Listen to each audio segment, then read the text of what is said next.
there are a few factors, but the main one is related to currency differentials. And so because the entire world needs dollars, there's a lot of persistent demand for dollars. And so if you look at most countries, if they start to run persistent trade deficits for a while, then the next time they have a recession or some sort of financial event, usually what happens is their currency ends up getting pretty weakened. Right? There's kind of a, the international market realizes there's a problem there, and you end up having, so much outflows that you have a currency weakening event. And what that does is, it's painful when it happens, but when it happens, it makes their export competitiveness stronger, and it reduces their import capability. And so it ends up realigning their trade deficit back towards a more balanced state.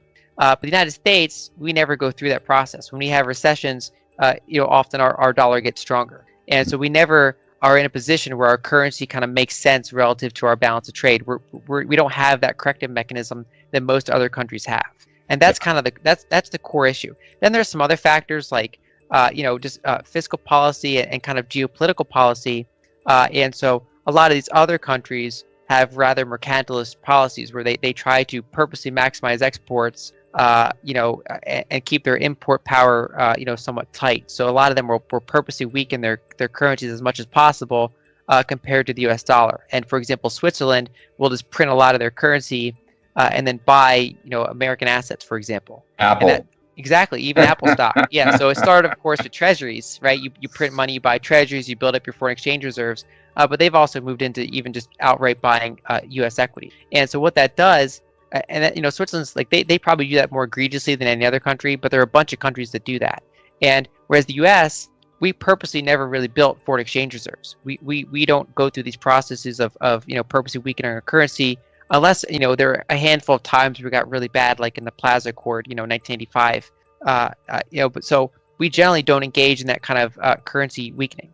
We also have other things, like for example, the United States has the most expensive healthcare per capita in the world, and that of course is often that burden is often supported by employers, right? So it's much more expensive to hire someone when healthcare is twice as expensive if you're obligated to basically pay for that employee's healthcare compared to if you were operating in another country. And so there are a variety of factors related to tariffs, related to monetary policy, all sorts of reasons.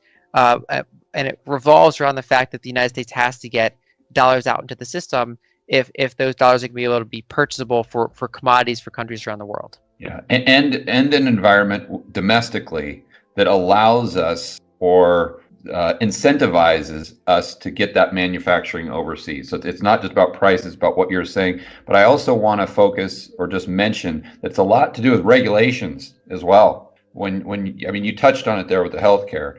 But if the government imposes heavier and stricter regulations, it doesn't make a lot of sense for someone to take that $1 billion out of their back pocket and take 10 years to build a manufacturing plant in, let's say, California, when you have no idea what the political environment is going to be. You have no idea what the taxes are going to be, the regulatory environment. It's just, it's not a good risk reward. So I think that's one thing that people overlook. And from a macro standpoint, we don't really focus on. But as a former entrepreneur, I know that that's extremely, extremely important. Local and domestic regulation.